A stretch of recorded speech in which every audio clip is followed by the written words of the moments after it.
భుజంగరావు గారు, ఇప్పుడు మీరు ప్రెజెంట్ ఉన్న సిచ్యువేషన్‌లో జూబ్లీ ఎలక్షన్స్‌ని ఎట్లా చూడబోతున్నారు? రేవంత్ రెడ్డి గారి నాయకత్వంలో ఈ ఒక్క సీటు గురించి యాక్చువల్‌గా ఈ సీట్ అన్నది మామూలుగా మాగంటి గోపీనాథ్ గారు చనిపోయినాక ఇంత పోటీతత్వం ఇయ్యకుండా టీఆర్ఎస్‌కి వదిలేస్తే బాగుండేది. అయినా కూడా నవీన్ యాదవ్ లాంటి ఒక పేరున్న, అంటే ఒక రౌడీ షీటర్‌గా పేరుండి, సో వాళ్ళ బ్యాక్‌గ్రౌండ్ చూడకుండా కాంగ్రెస్ పార్టీలో ఆయనకు ఒక సీట్ ఇచ్చి ఇంత పోటీతత్వంలో బై ఎలక్షన్ జరుగుతుంది కదా!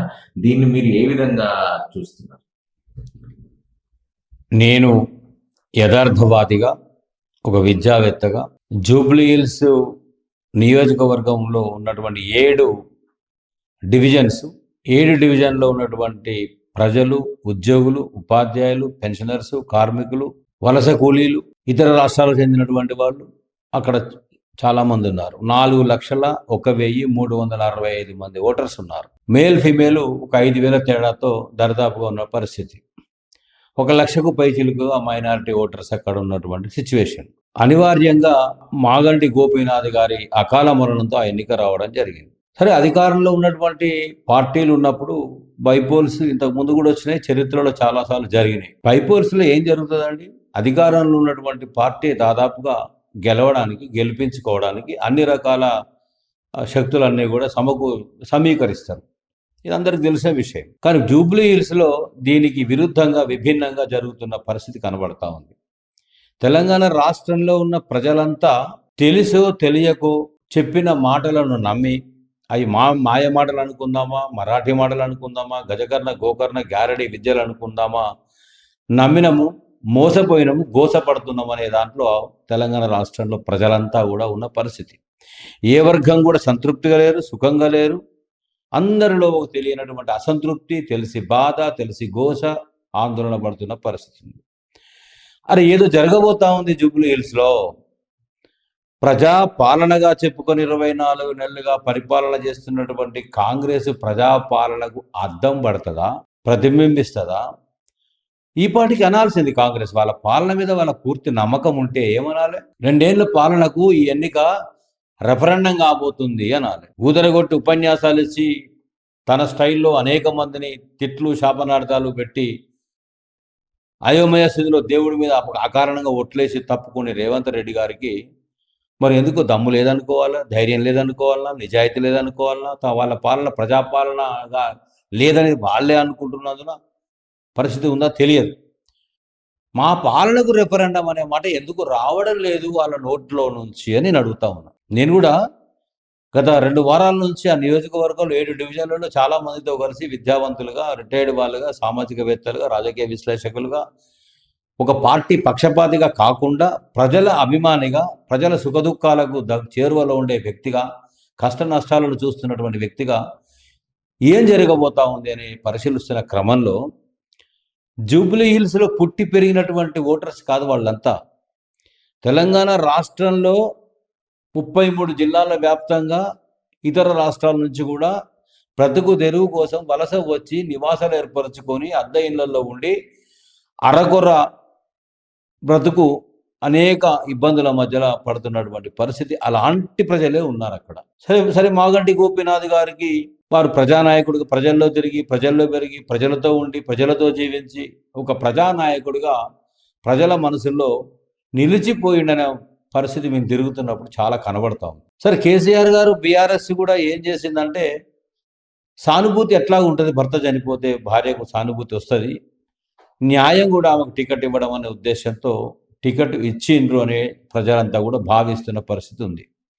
మా నాయకుడు మాతో ఉన్నవాడు, మాతో జీవించిన వాడు, మా నాయకుడికి ఇబ్బంది వస్తే, ఆ కుటుంబంలో ఆపద వస్తే తనే లేకుండా పోతే తన భార్య పిల్లలకు అండగా నిలబడాల్సిన అవసరం ఉంది, మేము అండగా ఉంటాము, ఉండి తీరుతామని చెప్పి అక్కడ ప్రజలు అంటున్న పరిస్థితి కనబడతా ఉంది. మేము అడిగాం, 2 సంవత్సరాలుగా కాంగ్రెస్ పార్టీ వినూత్నంగా అనేక రకాల వరాలు ఇచ్చిండ్రు, హామీలు ఇచ్చిండ్రు, 4 గ్యారంటీలు ఇచ్చిండ్రు, 420 హామీలు ఇచ్చిండ్రు, అందరినీ ఆదుకుంటామని చెప్పిండ్రు కదా.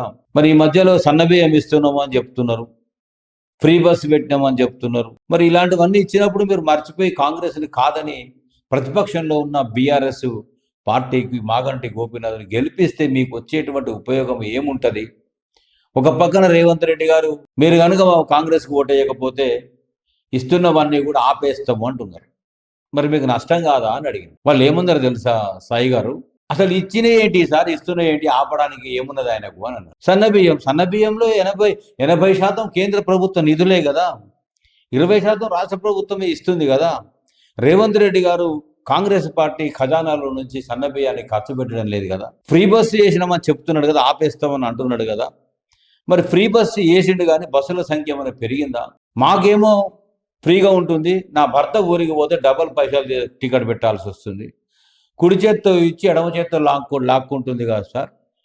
ఇది మాకు అందరికీ అర్థం కాదా అనుకుంటారు. చదువుకున్న వాళ్ళకి అర్థమైద్దా, రాజకీయాల్లో ఉన్న వాళ్ళకి అర్థమైద్దా, మాలాంటి అర్థం కాదనుకొని మీరు అడుగుతున్నారా అని నన్ను కూడా ప్రశ్నించడం జరిగింది. అరే నిజమే కదా, ఇంత చైతన్యంతో, ఇంత స్ఫూర్తితో, ఇంత ఇదిగా వాళ్ళు ఆలోచన చేస్తున్నప్పుడు అన్నీ కూడా పరిగణలోకి తీసుకొని ఓటర్ డిసైడ్ చేసుకొని ఓటేస్తాడు అనేది కనబడ్డ పరిస్థితి. సరే, ఈ ఎన్నిక ఎట్లుందంటే పెట్టు కొట్టు, అంటే డబ్బులు పెట్టు సీటు కొట్టు అనే క్రమంలో తీసుకుపోతున్నట్టు కనబడతా ఉంది. అయితే జూబ్లీస్ లో మీరు చెప్పే విధంగా ఒక తెలంగాణలోనే కాస్ట్లియస్ట్ ఏరియా మీరన్న దాంట్లో పేద పేదలతో పాటు అత్యంత ధనికులు కూడా జూబ్లీస్ లోనే ఉన్నారు. వాళ్ళ సైడ్ వాళ్ళు ఏ పాయింట్ ఆఫ్ వ్యూలో ఉన్నారని మీరు అంచనా వేస్తున్నారు, కాంగ్రెస్ వైపా బీఆర్ఎస్? ఇప్పుడు సాయి గారు పేరుకే జూబ్లీ హిల్స్లో మేడల్లో, మిద్దెల్లో, బిల్లాల్లో, బంగ్లాల్లో ఉన్న సెలబ్రిటీస్, ధనవంతులు, కాంట్రాక్టర్స్, క్యాపిటలిస్ట్లో బయటకు వచ్చి బాధ్యతగా ఓటేసి రాజ్యాంగాన్ని పరిరక్షించుకుందాం, బాధ్యతగా నిలబడదాం అనేటువంటి స్ఫూర్తి, చైతన్యం, అవగాహన ఉన్న వాళ్ళు చాలా తక్కువ. అదే కనుక జరిగితే హైదరాబాద్లో ఎన్నికలు జరుగుతాయి కదా, అంతెందుకంటే టీచర్స్, ఎమ్మెల్సీ మేమే పోటీ చేసినప్పుడు ఓట్ పర్సెంటేజ్ ఎంత? 40%. విద్యావంతుల్లో, మేధావుల్లో అంటే 60% మంది ఎన్నికలకు దూరంగా ఉన్నట్టే కదా. 40 మంది ఎన్నికల పట్ల విశ్వాసం, ప్రజాస్వామ్యం పట్ల విశ్వాసం ఉన్నట్లు కదా. ఎప్పుడైనా చూడండి మీరు, ఒక్క జూబ్లీ హిల్సే కాదు, ఏ ఎన్నిక జరిగినా దేశవ్యాప్తంగా ఓట్లు వేసేది, చట్టసభలకు ప్రతినిధులను పంపించగలిగేది, ప్రజాస్వామ్యాన్ని రక్షించగలిగేది ఎవరయ్యా అంటే ఇగో ఇలాంటి నిరుపేదలే, ఇలాంటి నిరక్షరాస్యులే, ఇలాంటి కూలీలే, ఇలాంటి కార్మికులే, ఇలాంటి కర్షకులే, వాళ్ళే ప్రజాస్వామ్యం రక్షిస్తూ ఉన్నారు. నాకు ఒక రిక్వెస్ట్ కూడా కోరుతా ఉన్నాం, మీరు విద్యావంతులుగా, మేధావులుగా మీకున్న పరిజ్ఞానాన్ని, విశ్లేషణను మీ చుట్టుపక్కల ఉన్నటువంటి ప్రజానీకానికి, జనానికి అందించి అవగాహన కల్పిస్తే వాళ్ళలో కూడా చైతన్యం ఇంతకు 10 రెట్లు వస్తుంది కదా. ఈ రాజకీయ నాయకుల మాటలు, కల్లిబొల్లి మాటలు, అవాస్తవాలు, అకల్పితాలు, మాయ మాటలన్నీ కూడా ముందుకు పోయే పరిస్థితి ఉండదు కదా. మంచేందో చెడేందో విడమర్చి చెప్తే ప్రజల్లో అవగాహన పెరుగుతుంది కదా. ఎలక్షన్ కమిషన్ కూడా అడుగుతా ఉన్నా, ఎలక్షన్ కమిషను మీరు నోటిఫికేషన్ ఇస్తున్నారు, షెడ్యూల్ విడుదల చేస్తున్నారు, నామినేషన్స్, స్క్రూటినీ, తర్వాత విత్డ్రావల్, పోలింగ్ ఏదో జరుగుతూ ఉన్నారు, రొటీన్ వ్యవహారం నడుపుతూ ఉన్నారు. ఈ ఓటర్ పట్ల ఓటును సద్వినియోగం చేసుకునే క్రమంలో వచ్చినటువంటి నోటా ఉంటుంది. అంటే ఎవ్వరు కూడా దీనికి అర్హులు కాదు, ఎవరు పనికిరారు అని నోటాకు ఓటేసే పరిస్థితి ఉంది. అది మధ్యలో వచ్చిన పెద్ద మార్పు. నోటాకు అన్ని వేళల్లో ఓట్లు ఎందుకు వస్తున్నాయి అంటున్నారు పరిస్థితి. అంటే we are not interested in democracy, we don't have any believe in democracy. ఇదంతా కూడా బూటకం. కోట్లు ఖర్చు పెట్టి మరి దానికి 10 కోట్లు సంపాదించుకునే క్రమంలో వ్యాపారంగా ఈ ఎన్నికలు చూస్తున్న పరిస్థితి కనబడతా ఉంది. అనే క్రమంలో అంతమంది నోటాకు ఓటేసి తిరస్కరణ చేస్తూ ఉన్నారు కదా. అంటే ఈ నోటాలో వచ్చినటువంటి ఓట్లను విశ్లేషిస్తే మనకు కనబడుతుంది. ఈ అవగాహన లేని చోట ఎన్నిక జరుగుతూ ఉంటే, అరాజక శక్తులు రాజ్యం వెళ్తూ ఉంటే, రౌడీ షీటర్లు ముందుకు వెళ్తూ ఉంటే, బెదిరిస్తూ ఉంటే, నిన్న కాక మొన్న జూబ్లీ హిల్స్లో విచిత్రమైన పరిస్థితి. రేవంత్ రెడ్డి గారు 2 లక్షల ఉద్యోగాలు ఇస్తాము, సంవత్సరం లోపలనే మేము కంప్లీట్ చేస్తాము, 6 నెలలలో ఉద్యోగులకు పిఆర్సీ ఇస్తాము, అందరికి కూడా 5 DL విడుదల చేస్తాము, ఉద్యోగులను కాపాడుకుంటాం, మొదటి నెల వేతనాలు ఇస్తామని రైతులు, కార్మికులు, కర్షకులు, సబ్బండ వర్ణాలను నమ్మించినట్లుగానే మాబోటి పెన్షనర్లను, ఉద్యోగులను, ఉపాధ్యాయులను కూడా నమ్మించిన పరిస్థితి. సరే, ఎవరికి ఏమి ఇస్తున్నారు, ఎన్ని రకాలుగా ఇబ్బంది పడుతున్నారు అనేది మేము చూస్తూ ఉన్నాం. మరి ఇవాళ నిరుద్యోగులు తమకు తగిలిన గోసకు తమ గోసపడుతున్న దానికి మేము మోసపోయినాము, గోసపడుతున్నాము. ఓటర్స్గా కాంగ్రెస్కు ఓటేసి మీరు గోసపడొద్దు, మోసపోవద్దు అని ఒక అవగాహనతో వాళ్ళు ప్రచారం చేస్తూ ఉంటే, డెమోక్రసీలో ఎవరైనా ఏదైనా చెప్పుకోవచ్చు, ఓటు వేయమని అడగచ్చు, ఫలానానికి ఓటు వెయ్యొద్దు, ఇక్కడ వెయ్యండి అని అడగచ్చు. అది భావ ప్రకటన స్వేచ్ఛ ఉంది, ప్రాథమిక హక్కులు ఉన్నాయి, ఇంత పెద్ద రాజ్యాంగం అండగా ఉంది, ఎన్నికల కమిషన్ నిఘా ఉంటుంది. ఇవన్నీ కూడా ఉల్లంఘించి నవీన్ యాదవ్ రౌడీ షీటర్ అంటే ఎందుకు తీసుకొస్తా ఉన్నారని అక్కడక్కడ కొందరు మాట్లాడుతూ ఉన్నారు. ఏమనడం లేదు, బుద్ధిమంతుడే, మంచివాడు, సజ్జనుడే అనుకుందాం. మరి మొన్న నిరుద్యోగుల మీద జరిగినటువంటి దౌర్జన్యము, దాడికి కారణం ఏంది? మీరు ఇక్కడి నుంచి వెళ్ళిపోండి, లేదంటే తన్ని తరిమేస్తాం, లేదంటే చంపేస్తాం, కాలు చేతులు ఎరగొడదాం అని బెదిరింపు దూరంలోకి ఎందుకు దిగుతా ఉన్నారు? ఎలక్షన్ కమిషన్ ఏం చేస్తా ఉంది? కళ్ళు మూసుకుందా, చెవులు మూసుకుందా ఉందా? ఏం చేసింది? ఈ మధ్యలో ఇంకొక పరిస్థితి కూడా అన్నది. అంటే నేను ఏ పార్టీకి అనుకూలమో ప్రతికూలమో మాట్లాడాలి, యథార్థమైన పరిస్థితిని విశ్లేషించి చెప్తా ఉన్నా. డబ్బులు వంచితే 5,000 ఇస్తారా, 10,000 ఇస్తారా, శుభ్రంగా తీసుకోండి, ప్రజలను దోపిడీ చేసిన డబ్బులు తీసుకొని ఓటు మాత్రం మా కారు గుర్తుకు వేయండి అని కేటీఆర్ గారు ఒక రోడ్ షోలో చెప్పిండు. సరే, మేము అలాంటి డబ్బులు, దోపిడీ చేసిన డబ్బులు మా దగ్గర లేవు, 5,000 పంచం, 10,000 పంచం, 5 రూపాయలు ఇవ్వం, మీరు ప్రజాస్వామ్యాన్ని పరిరక్షించాలంటే పేదలుగా కాంగ్రెస్ పైన విశ్వాసం ఉంచండి, కాంగ్రెస్కు ఓటేయండి అని చెప్పుకోవడంలో తప్పు లేదు, చెప్పడంలో ఇబ్బంది లేదు, చెప్పాలి అట్లా. కానీ వాళ్ళు ఎంత దూరం పోయిందంటే ఎలక్షన్ కమిషన్ దగ్గర పోయి కంప్లైంట్ చేసి హైకోర్టు సుమోటాకు తీసుకోవాలి, ఎలక్షన్ కమిషన్ సుమోటాకు తీసుకోవాలి, కేటీఆర్ గారు డబ్బులు తీసుకోండి, వాళ్ళు ఇస్తే ఓటు మాత్రం కారుకు వేయండి అని చెప్తున్నాడు, ఇది సుమోటాకు తీసుకోవాలి, ఇది ఎలక్షన్ కమిషన్ పరిధిని దాటి హక్కుల ఉల్లంఘనకు వ్యతిరేకంగా మాట్లాడండి కదా అని అంటా ఉన్నారు. సూటిగా నేను అడుగుతా ఉన్నా, రేపు ఎన్నికల వరకు కూడా కాంగ్రెస్ ఒక్క రూపాయి కూడా పంచకుండా, ఓటర్స్ని భ్రమ పెట్టకుండా, మభ్య పెట్టకుండా మీరు ఎన్నికలు చేయగలరా? 100 కోట్లు ఇప్పటికే డబ్బులు దిగిపోయినాయి.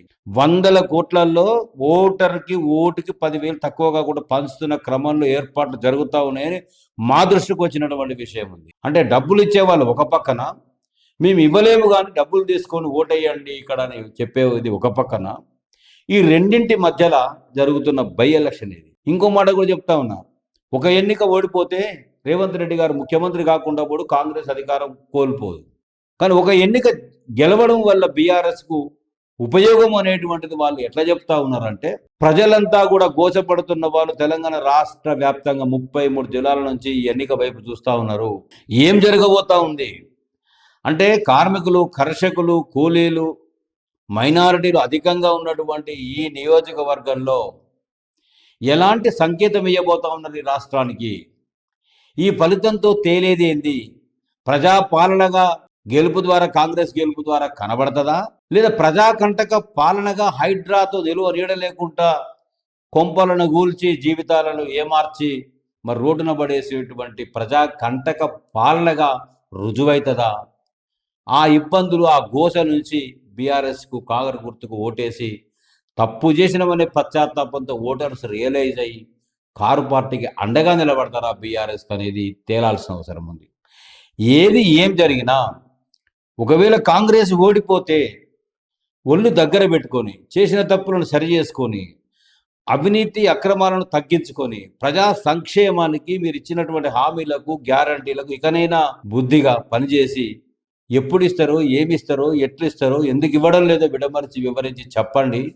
అంతే తప్ప ఒక ఆయన అంటాడు, మొన్న పొన్నం ప్రభాకర్ గారు మంత్రి, ఆయన మేము వాగ్దానం చేసినాడు తులం బంగారం 50,000 ఉంది, 1,30,000, 1,40,000 అయింది అన్నాడు. నువ్వు ఇచ్చేనాడు బంగారం స్థిరంగా ఉంటుందనే సంగతి నీకు తెలియదా? తెలియకుండా మంత్రి అయినవా?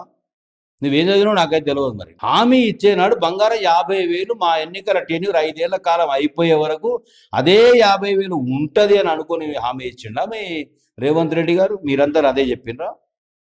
బంగారం అండి, అది పెరుగుతూ ఉంటుంది, తగ్గుతూ ఉంటుంది. ఆ మాత్రం పరిజ్ఞానం లేక మాట్లాడుతూ ఉన్నారా? ఇప్పుడు ఇంకా సమర్థించుకునే మాటలు మాట్లాడదు. తప్పు చేస్తే తప్పు చేసినాము, అలావి కానీ హామీలు ఇచ్చినాము, ఖజానా ఖాళీగా ఉంది, డబ్బులు లేవు, సంపదను పెంచుతున్నాము, అవకాశాలు పెంచుకుంటున్నాం, ఆ రకంగా ఇవ్వబోతున్నాం, ప్రజలు కొంచెం ఓపిక పట్టాలని చెప్పండి. అట్లా చెప్తున్నాడు, కనబడడం లేదు. రెండోది, నవీన్ యాదవ్ రౌడీ షీటరా అని తండ్రి శ్రీశైలం యాదవ్ రౌడీ షీటర్ అనేది ప్రజలకు అవసరం ఉండొచ్చు, కానీ మాలాంటి వాళ్ళకు అవసరం లేదు. కానీ నా దృష్టికి కూడా వచ్చిన విషయం ఏంటంటే, 100 మంది రౌడీ షీటర్లను కేంద్ర ఎన్నికల కమిషన్ ఆదేశాల మేరకు రాష్ట్ర ఎన్నికల కమిషన్ బైండ్ ఓవర్ చేస్తూ ఉంది అనేటువంటిది వచ్చింది.